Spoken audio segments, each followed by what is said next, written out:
Buenos días, chicas. Vamos a darle terminación a nuestra clase de relaciones humanas y hacer una breve recapitulación sobre los temas que ya hemos visto sobre la misma materia. Antes de dar inicio a esta clase, quiero hacer dos aclaraciones. La primera de ellas, la clase la estamos haciendo de esta manera toda vez que a solicitud de algunas de las estudiantes del grupo no pudieron hacer una asistencia a nuestra última clase prevista para el 12 de noviembre y en razón a ello pues hubo otras que decidieron por razones que yo desconozco no asistir, exceptuando a la señorita Paola.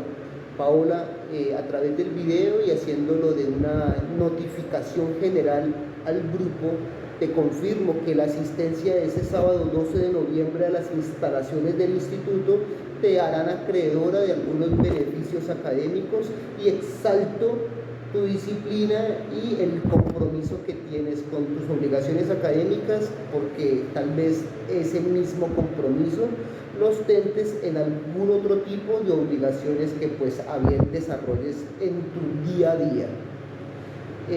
Esa por un lado. Ya pues lo que les mencioné al principio, hacemos uso de los medios de las tecnologías de la información y la comunicación para poder desarrollar nuestra clase y que todas tengan acceso a lo dicho en la última clase y en la recapitulación que haremos sobre relaciones humanas antes de nuestro parcial asignado para este sábado 19 de noviembre. Entonces iniciamos así. Iniciamos que nuestras relaciones humanas son una causal que podemos determinar como inherente al ser humano.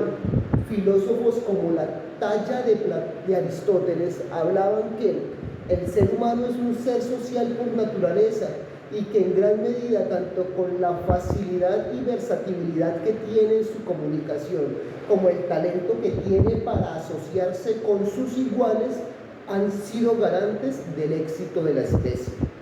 Dicho eso, avanzamos a nuestra actualidad, porque pues esto es una breve recapitulación de lo que ya hemos visto. Y decimos que las relaciones humanas existen y se pueden calificar en dos grandes tipos. ¿Cuáles son estos dos grandes tipos de relaciones humanas? Las primarias y las secundarias. Hablando de relaciones primarias, todas esas relaciones afectivas que nosotros tenemos con miembros o con los miembros más cercanos de nuestro círculo social, que por naturaleza viene siendo en primera medida la familia. Nuestros papás, nuestros hermanos, nuestros abuelos, nuestros hijos conforman este grupo de relaciones primarias, relaciones humanas primarias, pero también podemos ingresar ahí a nuestro grupo de relaciones humanas a personas ajenas a nuestro círculo familiar, pero que sí están muy estrechamente ligadas a nuestro círculo personal en razón a experiencias vividas, caracteres subjetivos, relaciones de cariño o amor, como por ejemplo con nuestra pareja, por ejemplo con un gran amigo, por ejemplo con personas que han llegado por razones varias a nuestras vidas y se han quedado. Algo tan sencillo como en familias que pues han tenido la oportunidad de tener una empleada o una nana. A través de muchos años, esta persona muchas veces también queda incorporada dentro de nuestras relaciones humanas primarias. A grandes rasgos, este tema ya lo habíamos visto. Adicional también nos dice que tenemos unas relaciones humanas secundarias, que para el tema concreto de nuestra clase es lo que tendremos que venir desarrollando. Y en estas relaciones humanas secundarias, ¿a quiénes encontramos? A las personas que rodean nuestros círculos laborales, académicos,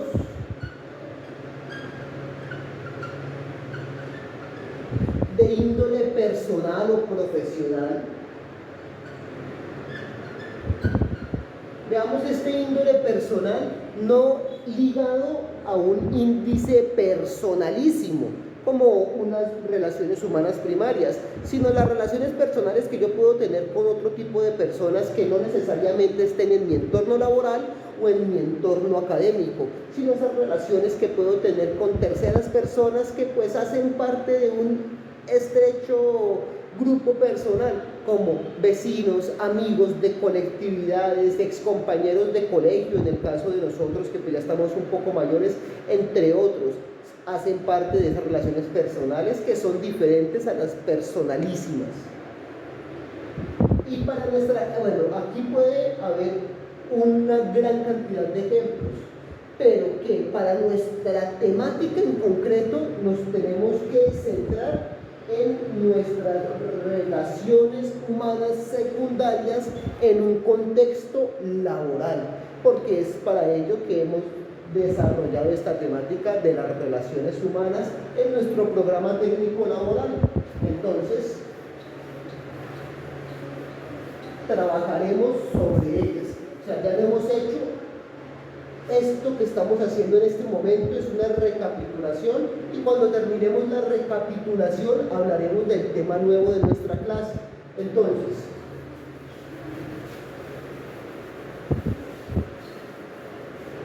hablando concreta y exclusivamente de nuestras relaciones humanas secundarias laborales,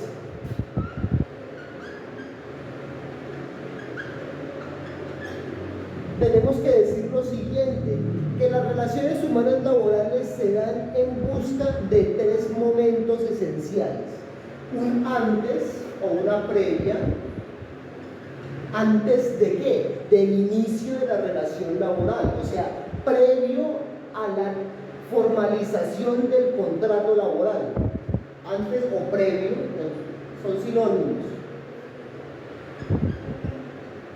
Tenemos una hora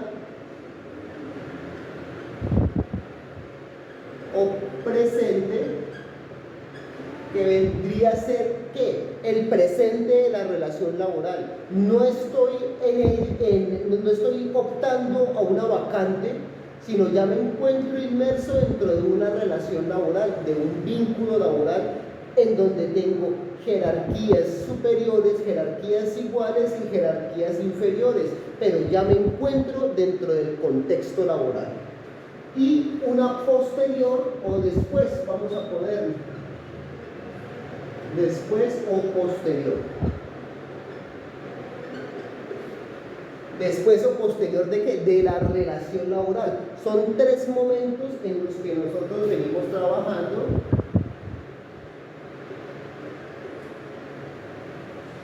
Nuestras relaciones laborales.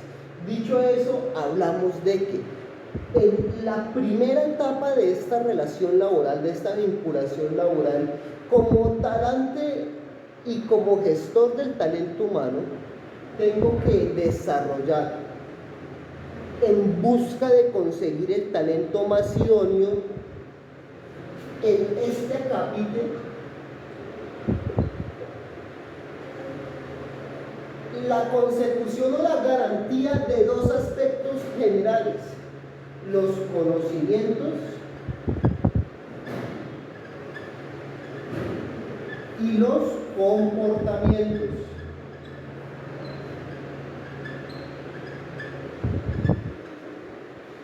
Los conocimientos y los comportamientos.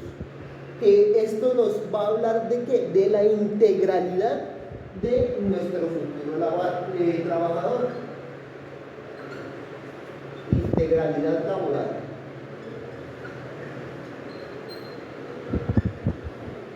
Entonces, la forma más sencilla de garantizar que los conocimientos que esa persona dice tener sobre el tema en el que dice ser experto es la verificación de sus titulaciones, o sea, de sus estudios,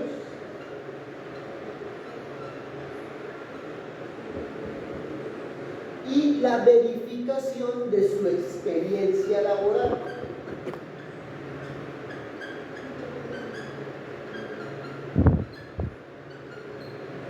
El tiempo, las funciones desempeñadas, entre otros aspectos.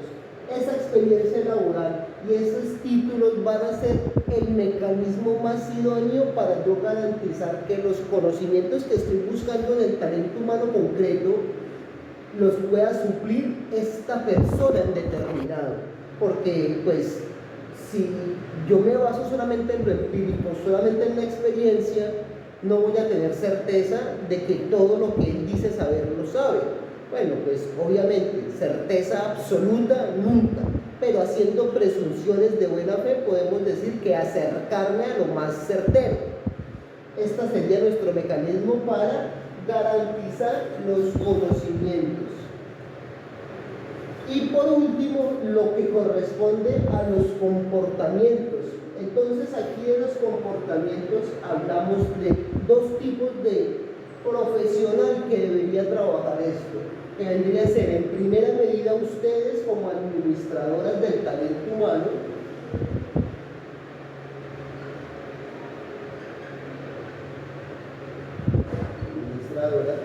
y también la parte psicológica. Bueno, tres aspectos. La parte psicológica,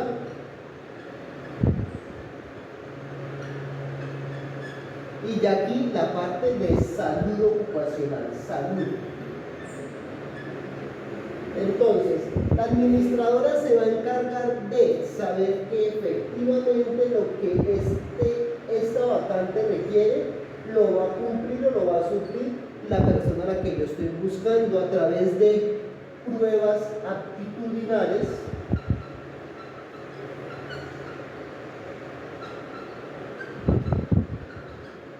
a través de test de conocimiento u otros.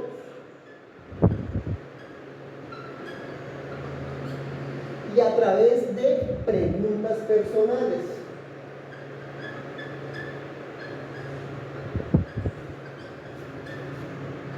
Y laborales. Que sepamos que para nuestra legislación colombiana esas preguntas personales, pues hay una limitación para hacer ese tipo de preguntas personales, pero sí se pueden hacer alguna serie de preguntas personales, porque, digámoslo, yo en una ciudad grande me es más idóneo contratar a una persona que viva cerca a las instalaciones de la oficina, o que por otro lado, si es un trabajo virtual, cuente con los requisitos mínimos de conectividad, de computadores, de elementos para poder realizar el trabajo. Porque si es presencial y contrato a una persona que vive al otro extremo de las instalaciones de mi oficina, por muchos factores esa persona puede fallar en su horario o simplemente no venir. Factores incluso que pueden suceder, calamidades como catástrofes naturales o ya paros, muchos factores que como empleador no puedo controlar. Entonces sí se pueden hacer preguntas personales, no se le puede preguntar cosas que pues muy desfasadas, que si está embarazada, porque pues es una determinante, pero puede ser determinante, pero eso no se debe preguntar, que si ha tenido enfermedades de transmisión sexual, porque tampoco reviste a lo que estoy buscando, que es una integralidad del trabajador. Lo que yo estoy buscando es un conocimiento y un comportamiento. Y pues otro tipo de factores, como los que les menciono, si vive cerca, una persona para un trabajo virtual, miren, no es por descalificar, pero es más fácil la conectividad de una ciudad que la conectividad del campo. Entonces, si una persona va a trabajar en el campo, en la parte virtual, yo puedo decir, puede tener escasez de línea de internet, puede tener apagones, puede tener factores que ni él ni yo contemos. Entonces sí es oportuno hacer este tipo de preguntas personales. Y ya pues de preguntas laborales enmarcadas a su contexto laboral, que es a lo que más va dirigido ustedes. En razón a ello realizamos algunas pruebas dentro de nuestra clase, que fue creo la clase del 5, del 4, no recuerdo bien exactamente qué día. Ya en lo que corresponde a la psicología y a la salud, pues ellos también tendrán unos factores que determinar. La persona en salud, el encargado de la salud ocupacional deberá determinar si cuenta con la salud suficiente para realizar el trabajo. Porque si es un trabajo de fuerza, voy a necesitar un tipo de personal diferente. Si es un trabajo o una persona que haya sufrido alguna enfermedad en el pasado y que le haya dejado algunos rezagos, pues eso disminuye su capacidad laboral. Y pues el encargado de eso va a ser un profesional en la salud. Y la parte psicológica, pues la tratará un psicólogo ya con preguntas inherentes a la parte psicológica. Pero tengamos en cuenta esto, que sea lo que sea, divididos en este caso, como yo lo propongo, en administradores, psicólogos y enfermeras o médicos, estamos hablando de un solo grupo de personas. Ese grupo de personas van a ser los encargados de proveer a la empresa de talento humano competente en lo que corresponde a las áreas a desarrollar, lo que estoy buscando. Bueno, esto es a grandes rasgos lo que corresponde nuestra clase de la parte previa de la... Continuamos nuestra temática de relaciones humanas en su segundo momento, que es en el presente, el ahora, cuando el empleado ya está vinculado a la empresa. Y aquí, al igual que en nuestra fase previa, tendremos que hacer una verificación sobre campo respecto a sus conocimientos y a sus comportamientos.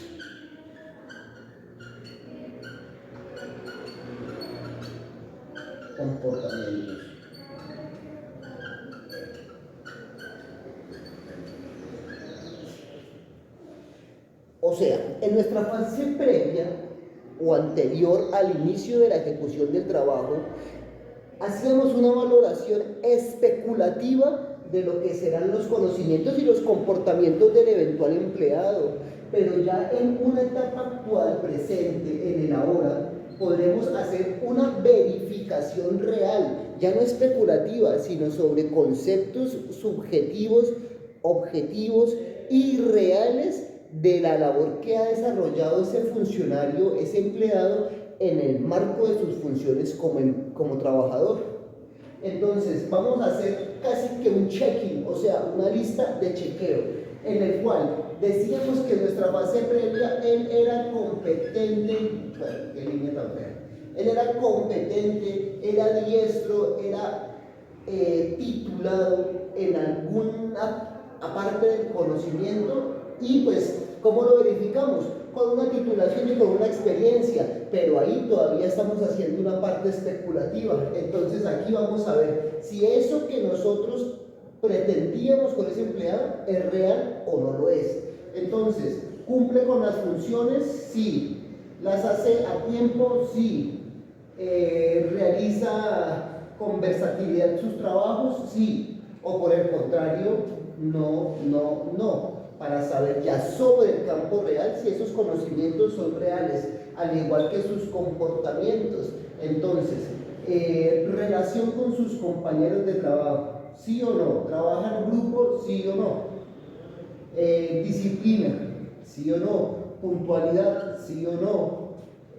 Trabajo bajo presión, ¿sí o no? Ya podemos hacer una verificación real respecto a ellos.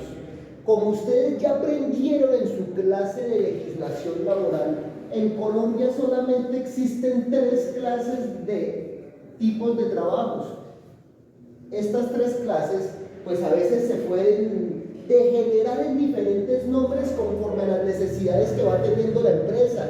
Les ponen unos nombres más bonitos, unos nombres más feos o algo que sea más acorde a la función que la empresa en sí desempeña. Pero solo existen estos 3 tipos de contrato. Tenemos el contrato a término indefinido, a término fijo y por prestación de servicios. Bueno, vamos a ponerla así que es muy largo, prestación de servicios. Entonces ustedes tendrán que, por hacer una obligación, para obligarse con sus empleados y para que sus empleados se obliguen con ustedes, hacer una vinculación contractual. sea cual sea de ellas, obviamente dependiendo de las circunstancias que ustedes ya conocen para lo que es el trabajo y la vinculación contractual en Colombia, hablando en términos laborales. Indefinido, fijo o a prestación de servicios, y hacer la valoración de esos conocimientos, cosa que incluso en un contrato a término indefinido o a término fijo, antes de acabarse el término, si no cumple con esa integralidad, o sea, con esos conocimientos y esos comportamientos, pues se puede dar por cancelado el trabajo de trabajo. ¿Por qué? No cumple con el objeto contractual. Y de igual forma en el de prestación de servicios, pero de forma mucho más sencilla. Al igual, miren, esto es recapitulación de los temas ya vistos en un video por ahí de 30 minutos para que pues el día sábado que tengamos nuestro parcial tengan alguna otra herramienta con la cual pues puedan valerse conforme al mismo docente que les preguntará, o sea, yo. En este presente tenemos también que velar, especialmente como administradores, por una palabra que ha venido haciendo furor en las relaciones humanas a nivel mundial, que es el bienestar laboral. Bienestar laboral.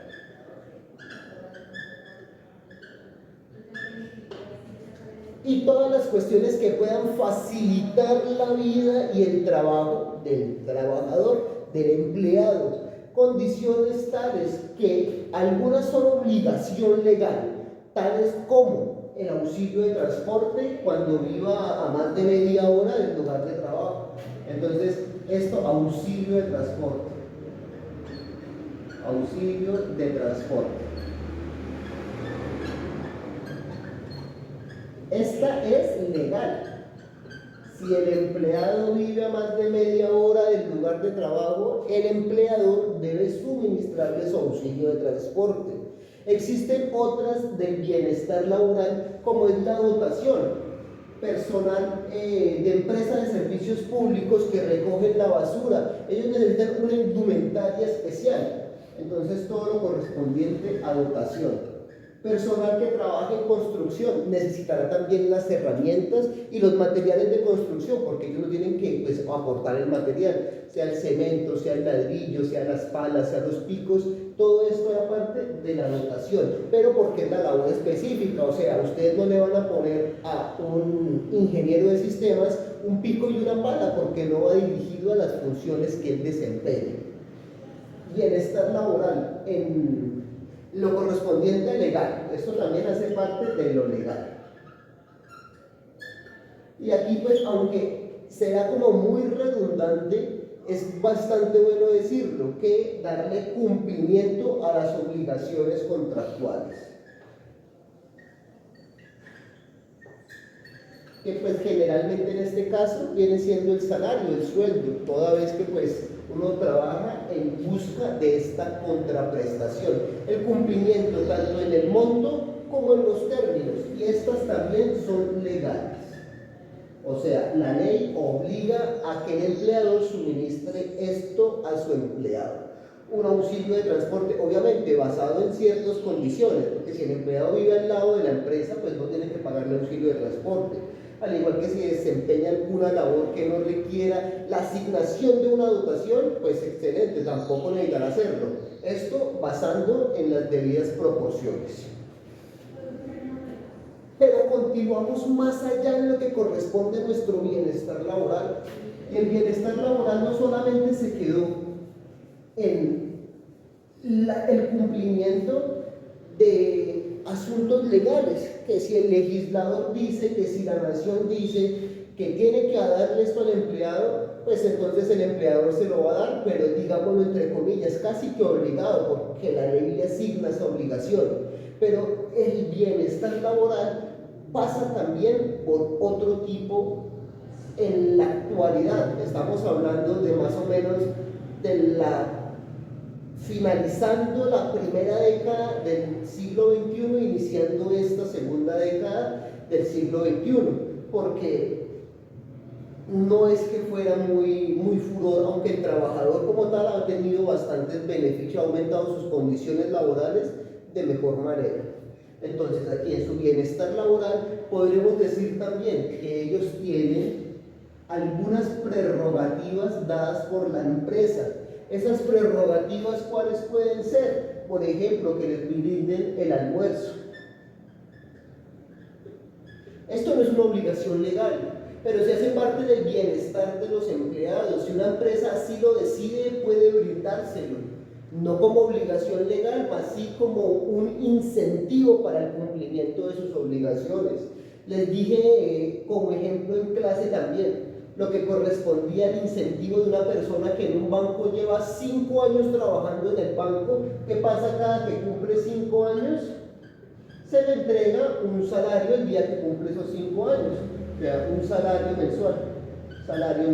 El salario que pues gana en ese momento. Si al momento está ganando 1.000.000, pues serían 2, si está ganando 3, pues serían 6, cada 5 años, lo que hace que pues el empleado quiera extender su permanencia en el tiempo, y así cada 5 años recibir un beneficio que no estaría estipulado recibido en otra empresa, y cualquier otro tipo de bienestar laboral que pueda hacer que los empleados en últimas tengan un mejor desempeño. Se ha hablado mucho, por ejemplo, de las pausas activas.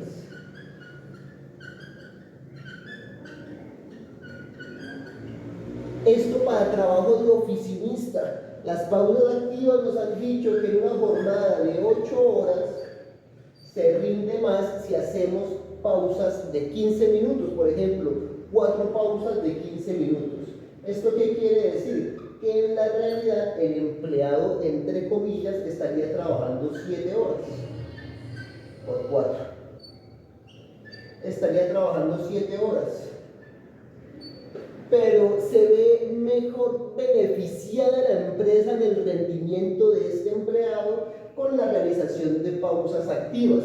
Como les he dicho, estoy trayendo esto de otros textos, de otros profesionales, porque pues yo no tengo con certeza una forma de poder manifestar que esto sirve. En últimas, esas pausas activas pues sirven. Tal vez no en la proporción de por 4, pero sí que se den 15 minutos en la mañana y 15 en la tarde para que hagan un break. No creo que esté mal. Personas que se la pasan todo el día detrás del computador, personas que pues pueden tener mucha presión, entre otras cosas, como, no sé, empleados bancarios. Ellos tienen que estar sentados sí o sí o atendiéndole, y a veces por políticas empresariales con una gran sonrisa a personas que no pueden ser de muchos de sus adeptos. Entonces, a grandes rasgos tenemos que en nuestras relaciones humanas, en el segundo tipo, en el aspecto laboral, en el ahora, en el presente, cuando el empleado ya está vinculado al empleador, hay que garantizar, primero, un contrato de trabajo donde se estipulen sus funciones, donde se estipulen las obligaciones del empleador y también las obligaciones propias, el salario, causales de terminación y otros aspectos que son bastante pertinentes para la relación laboral. Hacer una verificación real sobre marcha de lo que previamente se especuló, porque una cosa es lo que uno cree y otra cosa es lo que puede hacer en la realidad. Y puede que sea diferente, puede que sea lo esperado, pero ¿cómo se va a hacer? Con la verificación real de los conocimientos y los comportamientos que previamente habíamos especulado de él, pero que ahora lo podemos hacer de forma real conforme a la marcha que ha tenido en el trabajo. Y por último, desarrollar las estrategias de bienestar laboral, darle cumplimiento a las que son de estricto cumplimiento, valga la redundancia, en forma legal, como las mencionadas, auxilio de transporte, dotaciones, entre otras. Por ejemplo, en la parte de venta, comisiones, eso incentiva. Y otro tipo de bienestar laboral que puede ir más allá, que aunque pueda representar un gasto para el empleador, se traducirá en una mejora en el rendimiento de las funciones del empleado. Esto en aras de que este bienestar laboral sea directamente trasladado al empleado, bajo la consigna de que un empleado feliz es un empleado que ejecuta mejor sus funciones. Entonces, se han desarrollado diferentes en la actualidad una de las más concurridas, las pausas activas, es bastante buena. Se le puede decir también que podemos dar unos incentivos legales como salarios o remuneraciones extra por trabajos que pues no están directamente estipulados en un contrato convencional de trabajo, y algunas otras que pueden pasar incluso como a final de año, que esto pues ya llegando ahorita a nuestro diciembre, que el anchete, que el paseo.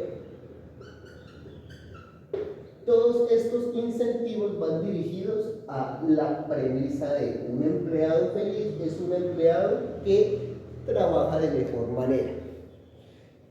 Dale. Entonces ahora continuamos con lo que corresponde al después, el marco de nuestro último momento de la etapa de la vinculación laboral en el marco de las relaciones humanas del tipo secundario laborales.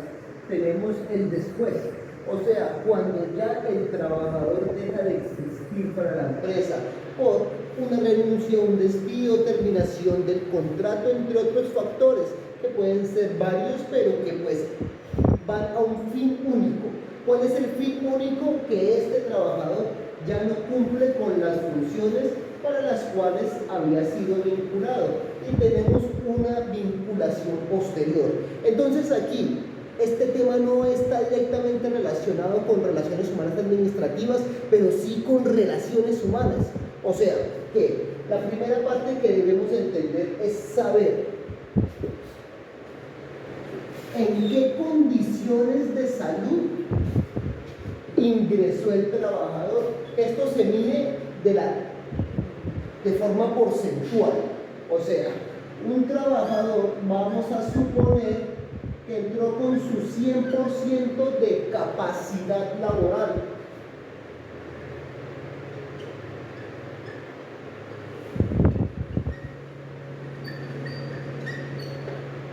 El 100% de su capacidad laboral, y trabajó 15 años en la empresa.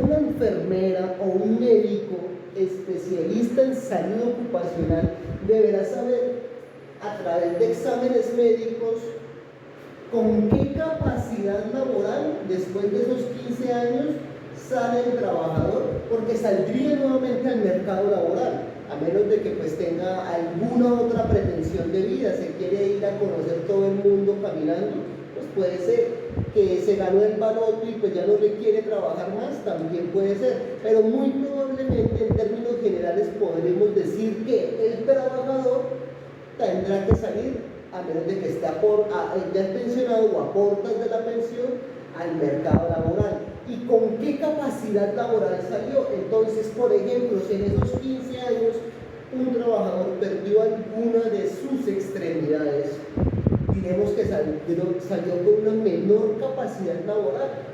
Podemos decir que salió con el 75% de su capacidad laboral. No solamente estas cuestiones, trabajadores que trabajan en la industria de químicos, puede que ellos no se vean, pues digamos, si perdí un brazo es evidente ante el mundo que no cuento con mi brazo, porque pues no está, a simple vista lo observo. Pero hay otro tipo de cuestiones, por ejemplo, respiratorias, lo que hablábamos en clase de las mecanografistas que sufren del mal del túnel carpiano. Todo eso hace que merme la capacidad laboral.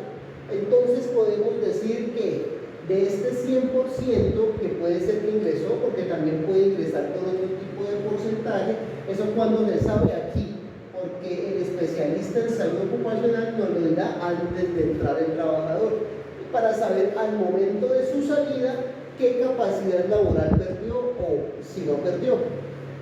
Y continúa la misma. Entonces, saber esto en la parte de salud ocupacional. En la parte de salud ocupacional. ¿Por qué es importante esto? Porque si un trabajador pierde más del 50% de la capacidad laboral,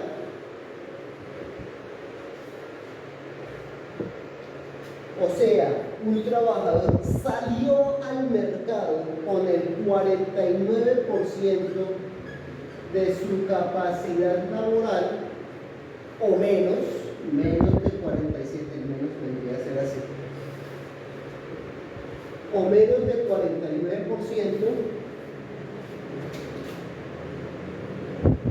la empresa, el trabajador en primera medida podrá solicitar, sea la edad que tenga, una pensión por invalidez.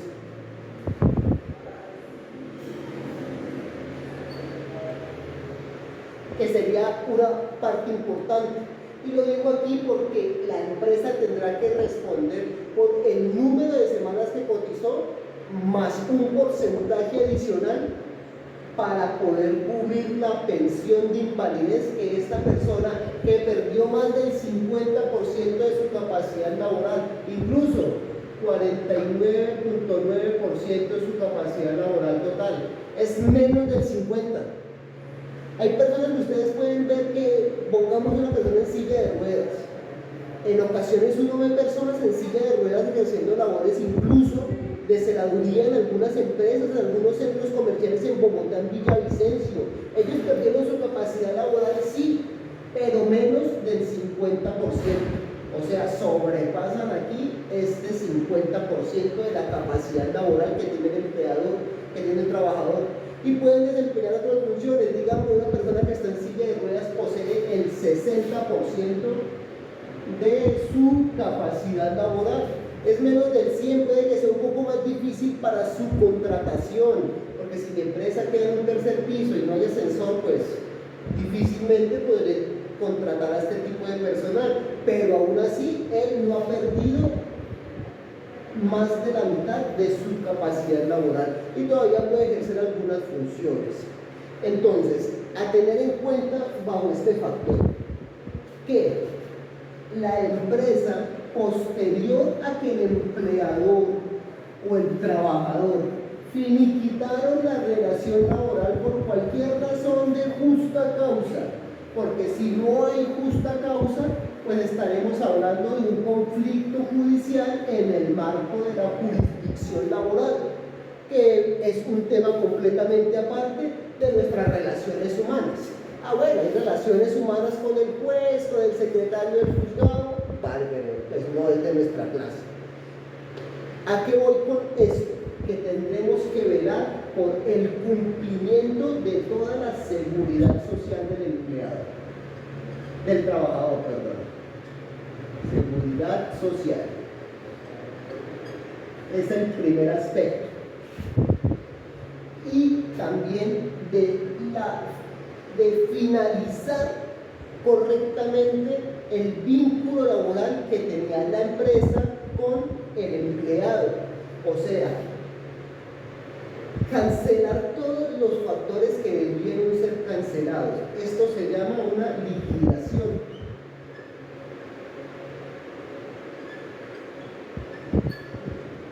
La liquidación, muchas empresas pues lo manejan de forma anual, otros pues esperan mucho, otros pues bueno.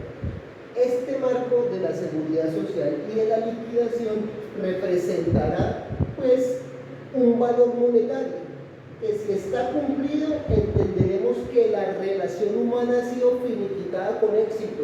Por ejemplo, cesantías, parafiscales, vacaciones, prima a las cesantías, y pues bueno, puede que se le pase alguno. Y en el marco de la liquidación, conforme al tiempo que se ha venido trabajando el empleado. Entonces, ahí el checking, o sea, el chulito, no es para ver si cumple con los conocimientos y comportamientos, especulativamente hablando, si cumple con los conocimientos y los comportamientos en campo registrado de forma objetiva y subjetiva, porque soy yo el que observa, resaltado, sino que aquí es un auto-checking, o sea, yo como empleador tengo que verificar que estos objetivos estén cumplidos para evitar futuras relaciones humanas de tipo judicial, toda vez que, si por ejemplo queda deudando algo del salario o de horas extras o de cualquier otro tipo de cosa, pues eso me podrá generar a mí como empresa un perjuicio. Que esto pues es en la parte de la seguridad. Eso puede que suene un poco judicial, pero es bastante importante a tener en cuenta, porque esto se basa en los tiempos que ha trabajado una persona y son fórmulas matemáticas que ustedes sabían en legislación laboral desarrollaron, fórmulas que no tienen cabida del error, cosa que 1 más 1 es 2 y es lo que tendremos que cancelarle al empleado, en caso ya pues de la terminación. Por último, él también tendrá que entregar, una vez finalizada la relación laboral, los aspectos de dotación que le fueron entregados y tener como empresa un registro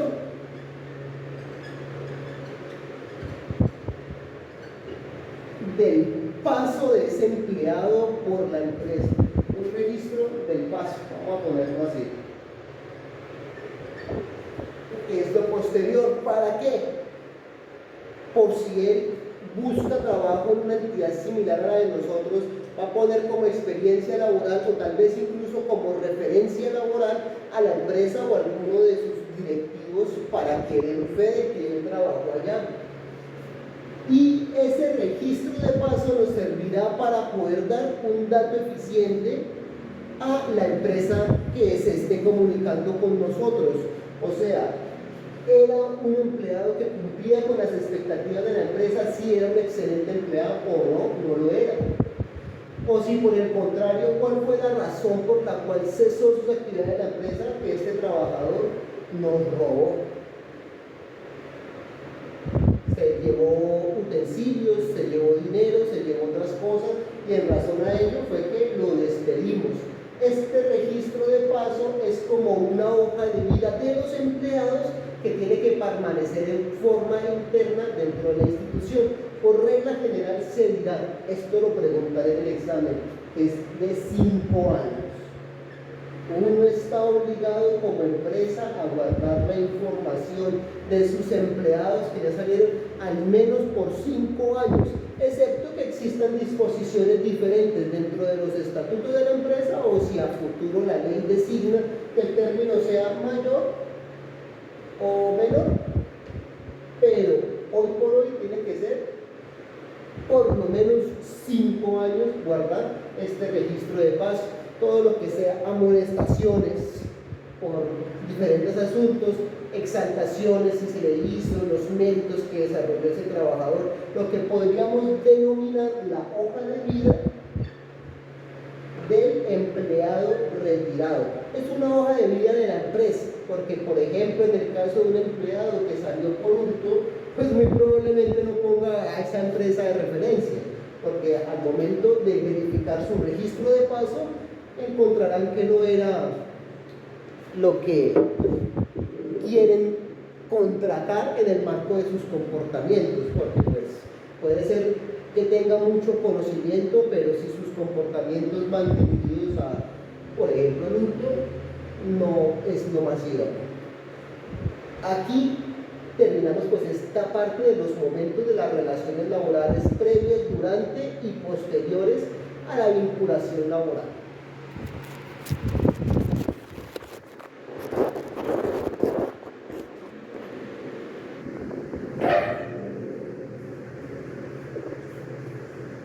Listo.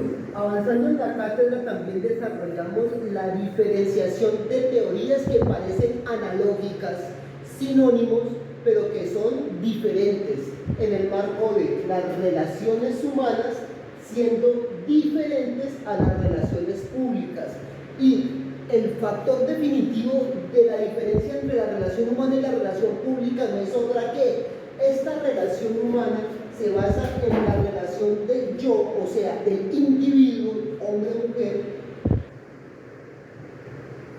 con otro individuo, o sea, 1 más 1, que uno puede tener diferentes relaciones humanas, como les mencionaba, yo tengo un grupo de relaciones humanas de tipo primario, con mi papá, con mi mamá, con mi pareja, con mis hijos y con otro tipo de personas que pueden ser consideradas de tipo primario, pero serían aquí no un grupo total de relaciones, aquí las podemos engrupar diciendo que son de tipo 1 o de tipo primario, pero vamos a darnos cuenta que esta relación humana, yo como individuo tengo en este caso 1, 2, 3, 4, 5 y 6 relaciones humanas de tipo primario con 6 personas diferentes que a su vez son individuos que pueden tener otro tipo o número de relaciones humanas, bueno, tipo primario o secundario de relaciones humanas. Esto diciéndolo en relación humana. La relación humana, nuevamente hago hincapié en el asunto, es de yo como individuo con otro individuo. Bueno, vamos a poner aquí una línea así. Esta es la relación humana de forma más simplemente explicada. Una relación de una persona con otra persona, individuos, solo un ser con otro ser, que de eso puede desprender con otros muchos más, sí, pero siempre va a ser uno y uno, no van a ser más. Este soy yo, más este uno, más esta otra y esto, y no nos da una gran relación, sino 3 relaciones humanas diferentes. Y las relaciones públicas, y por eso es que vale la pena resaltarlas y lo hicimos en esta temática, son las siguientes. La relación pública es el individuo, o sea, el yo, con una organización o aglomeración de individuos, una agrupación propiamente dicha. Entonces, este soy yo y, por ejemplo, tengo una vinculación, una relación pública con personas de una iglesia, que es una agrupación, y aquí existen diferentes tipos de personas con las que puede que tenga o que no tenga relaciones humanas individuales como las de tipo primario o de tipo secundario, pero sí diremos que aquí existe una relación pública. Esto en el ejemplo dado de una iglesia.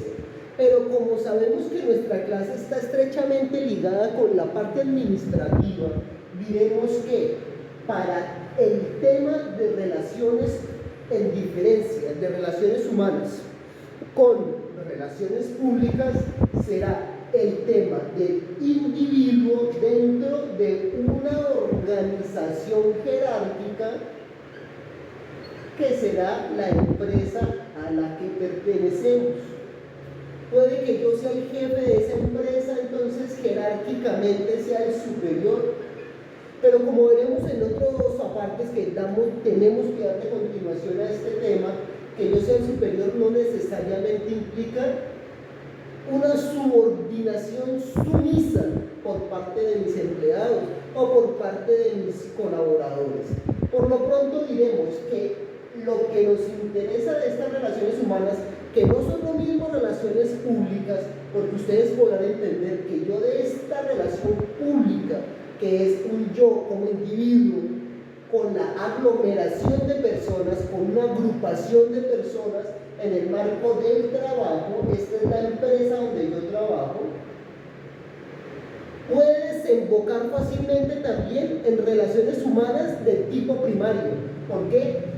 En esta empresa yo puedo conseguir a mi cónyuge, a mi novia, a mi más alta que yo. ¿Y esto se considera una relación pública? No, será una relación humana de tipo primario. ¿Y salió de acá? Sí, salió de acá porque aquí nos conocimos. Es más, aún seguimos trabajando aquí, en esta misma empresa, pero ya no se enmarca en la relación pública, mas sí lo hace en la relación humana. Listo. Ahora nosotros debemos tener en cuenta los siguientes factores de este tipo de relaciones. Que la relación pública me enfrenta a mí con objetivos diferentes a los objetivos que yo me puedo trazar como individuo. Miren que aquí yo puedo tener unos objetivos tales como algo tan sublime como leer un libro. Me propongo a mí terminar la lectura de este libro en un mes. Me propongo a mí el 24 de diciembre haber cumplido cierto tipo de objetivos. O por ejemplo lo que muchos hacemos el 31 de diciembre, el próximo año voy a ir al gimnasio, voy a comer mejor, voy a ser mejor persona, voy a comprarme más animalitos, bueno, lo que sea. Estos son objetivos trazados por mí y para mí. ¿A que puedo hacer la imitación de otro tipo de objetivos de otras personas? Sí, puede ser, pero que son objetivos meramente personales y que algunos de ellos, por ejemplo, iré de paseo el próximo año con mi pareja, que es ella acá. Se vuelve un objetivo grupal, pero no un objetivo público. Sigue siendo un objetivo humano de manera personal. Porque el objetivo es trazado por mí en el marco de una relación humana de tipo primario. Y estas relaciones humanas, que vamos a decir que son relaciones humanas de tipo secundario, porque es que debemos hacer una diferenciación entre todas las relaciones humanas que existen. Yo les mencionaba, yo tengo una relación humana con mi vecino, no sé de qué tipo, porque a mí me cae muy mal, no lo puedo decir relación humana de tipo secundario. Pero como no existen otro tipo de relaciones humanas, tengo que enmarcarlo ahí, en relación humana de tipo secundario, porque por el berraco es de tipo primario. Entonces vamos a decir que las restantes relaciones humanas, incluidas las laborales, pues son de tipo secundario, pero que debemos hacer una diferenciación de las relaciones públicas, porque hablando de objetivos, en una relación pública yo me integro a este todo. Y ya no paso a ser solamente el capricho de mi voluntad general, de mi voluntad particular, sino que paso a ser el capricho de una voluntad general, de un todo. Aquí mis objetivos eran personales, privados incluso, pero aquí todos estos objetivos, al igual que la relación, son públicos. Y estos objetivos públicos trazan la relación pública, porque vamos a llegar a las metas de ventas, vamos a pasar de 100 millones de pesos a 150 millones de pesos. Para ello vamos a necesitar que todas las ramas jerárquicas de la empresa en la que yo me encuentro, vamos a decir que yo estoy acá, tenemos que hacer un mayor esfuerzo, o tenemos que generar o ejecutar algún tipo de estrategia. Y eso es lo que nos va a llevar a este objetivo. Este objetivo a ustedes les va a dar más dinero, ¿no? Yo aquí me gano 2 millones de pesos como sueldo. Y si llegamos a las metas de los 150 millones de pesos mensuales vendidos, puede que esto no me vaya a subir, porque no es un beneficio personal, pero sí es el objetivo y el resultado de la vinculación a ese público, porque apenas yo me vinculo a este tipo de relaciones públicas, no dejo de existir, sigo existiendo y sigo teniendo también intereses particulares y personales, pero aquí me integro. Y ya no existe directamente un yo, sino existe un todo. Y perteneciente a ese todo, mis intereses particulares se degeneran, no porque sea algo malo, sino que se transfieren a un interés general. Ya no son particulares. A que mi interés particular va a ser hacer una mayor gestión acá. Sí, puede que sea un interés particular, pero eso hace parte de este todo, incluido en la relación pública. Que por eso, en el marco de las relaciones humanas, debemos hacer esta diferenciación. Ahora, viéndonos a nosotros como gerentes de la relación pública, como la parte más indispensable o más alta de la relación pública, debemos entender que aquí se aprenden otro tipo de cosas, que ya las vamos a ver con la temática de las relaciones humanas, en el marco de nuestro segundo tipo de relaciones humanas laborales, y su diferenciación conforme a las relaciones públicas que inherentemente nos llevan nuevamente a las relaciones laborales, donde como individuo me incluyo en un todo. Llegamos a la parte del funcionamiento de estas relaciones públicas. Les dije, en nuestras relaciones públicas, que aunque parecen relaciones humanas, porque sí lo son, porque toda relación entre un individuo y otro individuo no será algo diferente a una relación humana, pero hablando de un contexto laboral donde ya no somos un uno, sino pertenecemos a un todo, dejamos de lado nuestros intereses particulares para buscar el interés colectivo y el beneficio común, entramos en una, digámoslo, empresa, que pues es el marco laboral en el cual nos estamos capacitando. Llegamos al punto de este funcionamiento de las relaciones públicas. Y ese funcionamiento de las relaciones públicas inherentemente tendrá que desarrollarse con relaciones humanas. ¿Por qué? Esa relación en el marco de la comunicación del comportamiento humano y del ciclo de motivación va a ser parte y tratada entre humanos. No es que vaya a haber una comunicación entre una máquina y un humano. Que es un correo electrónico, sí, ¿quién escribió el correo electrónico? Que puede ser un spam, sí, pero alguien tuvo que haber creado ese spam. Que puede ser un mensaje de difusión, también alguien tuvo que haberlo hecho. Que le llegó el mismo mensaje a 100 personas, a 100 empleados, pero lo hizo ¿quién? La parte de sistemas. ¿Para qué? Para que le llegue a la totalidad de la empresa, a la totalidad de las relaciones públicas en el marco de una agrupación o conglomerado, el resultado final de esta comunicación. Ese comportamiento humano también tendremos que tratarlo bien, porque nosotros tenemos que darle una familiaridad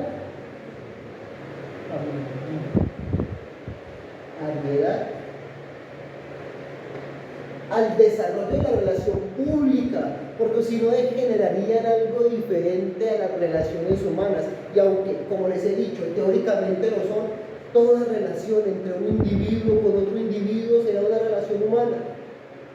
En este caso será pública porque el objetivo perseguido es diferente. Y un ciclo de motivación. Uno puede estar motivado siempre, simple y sencillamente no. Uno no siempre puede estar motivado. Cuando hay motivación, da fuerza para el inicio de una acción, o el cesar una acción, o una labor. Pero no siempre se puede estarlo. Ahí es cuando entran factores de disciplina o de nueva motivación. ¿Cómo lo puede ser? Nos dice un ciclo. Entonces, me trazo un objetivo, desarrollo el marco de esos objetivos, hago las conclusiones pertinentes, termino y cumplo mi objetivo. ¿Y qué tengo que hacer nuevamente? Trazarme el objetivo, siendo pues esto un comportamiento cíclico, porque ponen un objetivo y quienes lo habrán hecho, tal vez las chicas de mayor edad, se darán cuenta que a veces uno se traza algo tanto en la cabeza y lo quiere tanto que cuando llega a él no se satisface. No satisface absolutamente nada porque listo, llegué, lo terminé, lo cumplí y ahora cumplí mis objetivos, trázate unos nuevos y haz nuevamente el ciclo, que puede ser el desarrollo de esto. Entonces aquí en nuestra comunicación, para tratar nuestro funcionamiento en las relaciones públicas, diremos que la comunicación tiene que darse en la medida del entendimiento de la información.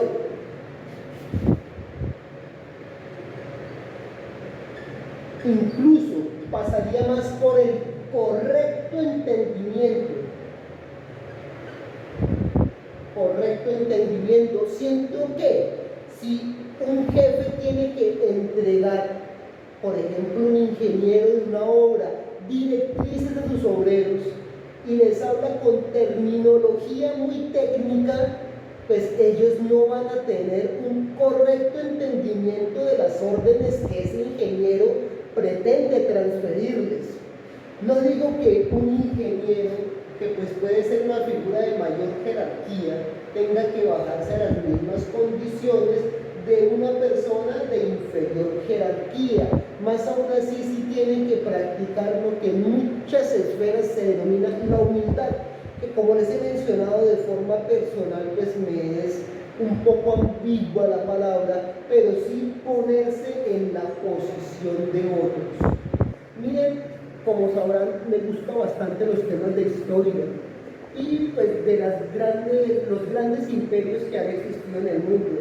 ¿Saben por qué muchos de los textos romanos que alcanzaron a llegar a épocas después de la caída del Imperio Romano se perdieron, perdiéndose con ellos gran cantidad de conocimiento y de historia?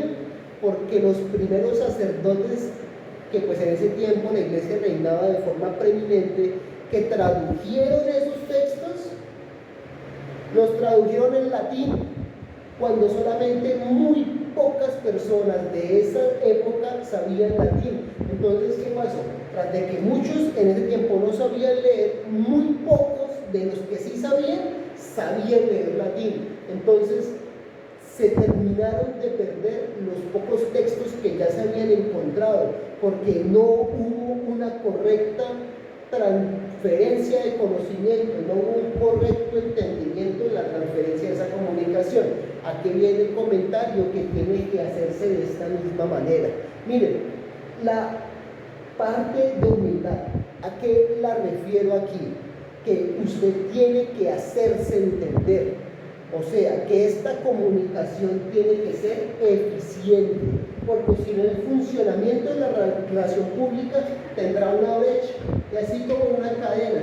Si todo va bien y llega un pedazo en el que no, por culpa de este hueco, se perdió el correcto funcionamiento de la relación pública, lo que degenera en que la no consecución o en una dificultad mayor para la consecución de los objetivos de estas relaciones públicas, porque acordémonos que aquí estoy yo, pero ya no como individuo, sino como parte de un todo. Entonces, esta comunicación debe tener un correcto entendimiento. Así las cosas, conforme a la teoría desarrollada, veremos que se enseña con la humildad que les he venido trabajando. El empresario debe comprender que depende desde el más humilde de sus subordinados para el mejor funcionamiento de su empresa, o sea, para el mayor rendimiento, que es su máximo objetivo. Esto refiriéndonos a la comunicación. Entonces, en el ejemplo que les doy, el ingeniero no deberá utilizar un lenguaje técnico y muy escaso para los obreros, porque si no, no va a haber un correcto entendimiento.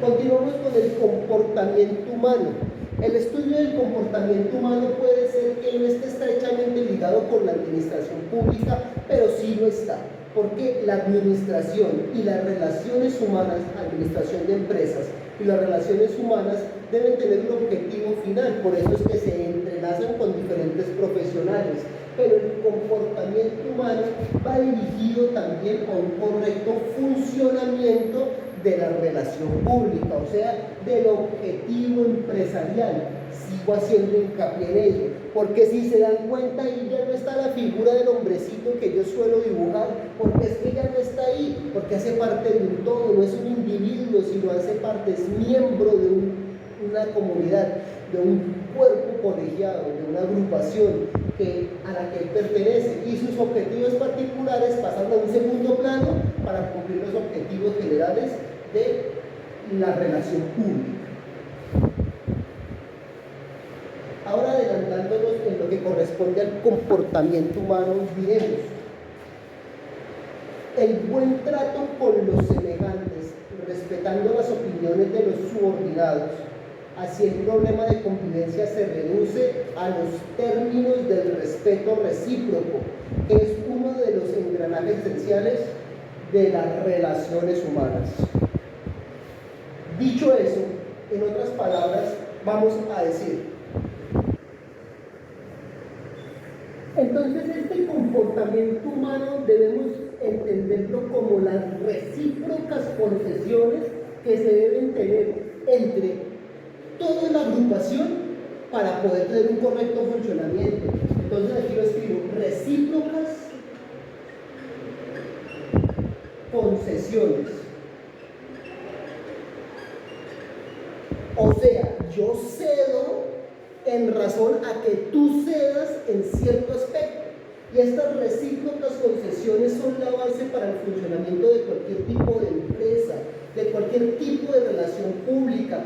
Aquí yo lo estoy enmarcando por la esencia de nuestra clase en un contexto laboral, pero ustedes véanla en otro tipo de relaciones públicas, sea la que les mencioné en un primer momento, que la iglesia se necesitan recíprocas concesiones para saber llegar a mutuos acuerdos.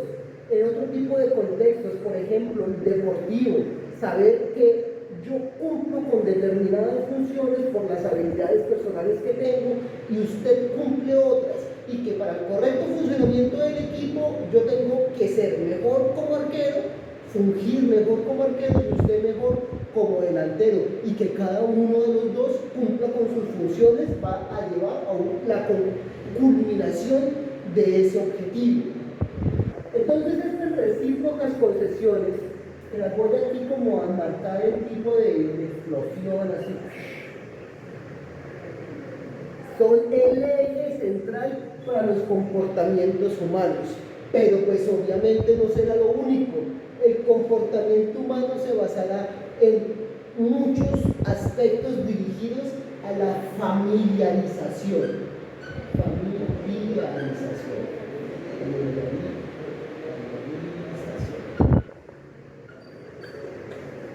Esta familiarización, ¿a qué se da? De que el empleado se sienta a gusto, o sea, se sienta en familia.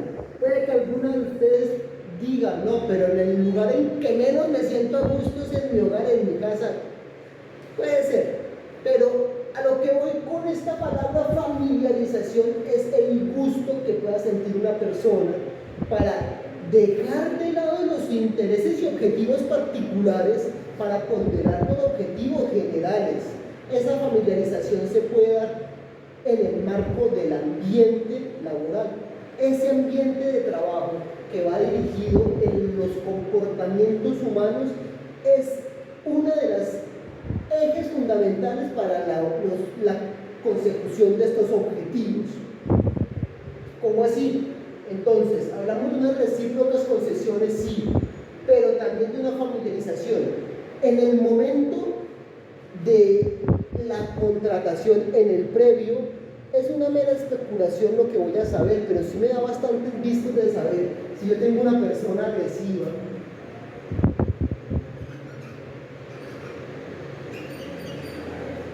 muy probablemente me cree suspicacias dentro de la empresa o cree conflictos dentro de la empresa, lo que me hará que esta familiarización sea más difícil de conseguir o me lleve a conflictos de otra índole. Por eso es que también se dice en muchos lados, aunque eso ha bajado un poco, que las relaciones interpersonales, o sea, las relaciones de pareja, están prohibidas en las empresas.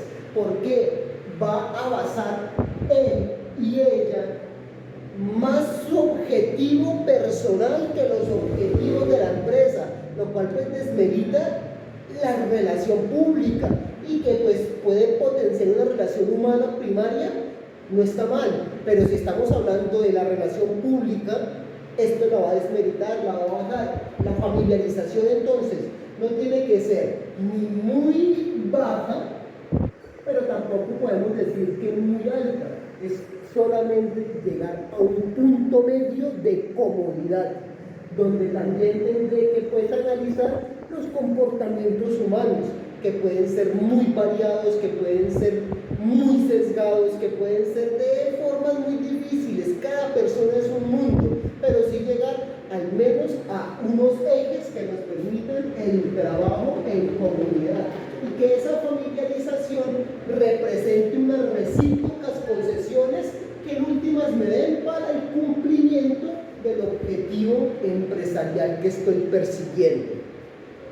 Por último, vamos a hablar de este ciclo motivacional. El ciclo motivacional es un factor bastante interesante en la parte de bienestar laboral. ¿Por qué? Yo siempre debo tender a que mis empleados se tracen unos objetivos y que estén motivados. Que la motivación máxima no sea exclusivamente el salario o la remuneración, porque si nos basamos en eso, no estamos haciendo absolutamente nada. El salario sí es una parte motivacional y yo creo que es de las más importantes, pero no solamente esto. La expectativa de crecimiento o de ascenso, el basar nuevos objetivos que le tracen a él el empalme o un nuevo tipo de relación humana con personas de mayor categoría. Por ejemplo, yo en mi empresa, así sea un cargo medio, me reuniré con personajes, alcaldes, concejales, grandes empresarios, y eso hace que la motivación sea más estrecha, que la motivación sea más sutil, porque este tipo de enlaces hace que las personas se motiven. Miren mi premisa: un ser humano no siempre va a estar motivado. La motivación llega en escasos momentos por factores muchas veces externos. Por eso es que debemos aprender a ser disciplinados. Pero si como empleador encuentro y multiplico esos factores externos, voy a hacer que no solamente busque de empleados disciplinados, porque no todo el mundo es igual, sino que por cada motivación haga que inicie nuevamente ese ciclo laboral de una forma más objetiva, de una forma más idónea en la consecución de los objetivos generales. Hincapié en esto porque es de parcial. Estas relaciones públicas, aunque yo estoy inmerso en ellas, nuevamente, yo como tal, como individuo, paso a un segundo plano. Ahí estoy aquí adentro, pero no me veo, no está mi rostro, porque el rostro o el nombre de la agrupación pasa por encima de mi nombre, del nombre de mi jefe, del nombre de mis iguales o de mis inferiores jerárquicos. Esa es la diferencia de nuestras relaciones humanas y nuestras relaciones públicas, y en el particular de las relaciones humanas en el contexto administrativo diremos que serán de tipo secundario y que nos enfocamos directamente en la parte laboral, y de lo laboral es que hemos extraído todo lo correspondiente a nuestras relaciones humanas. Con esto pues ya le damos fin a nuestra clase de relaciones humanas. Cualquier duda, por favor, háganmela saber por intermedio de comentarios o escribiendo en WhatsApp, y nos vemos este sábado 19 de noviembre para el parcial final de relaciones humanas. Los temas que hemos visto previo a esto, de los cuales recapitulamos algo hoy, y este nuevo tema de la diferencia de las relaciones humanas en el marco de las relaciones públicas, que ya lo habíamos visto, muy tenue, pero ya lo habíamos visto, y en el marco ya de lo que es el funcionamiento de las relaciones públicas: comunicación, comportamiento humano y ciclo motivacional. Entonces, chicas, les deseo una feliz tarde. Cualquier duda, quedo atento.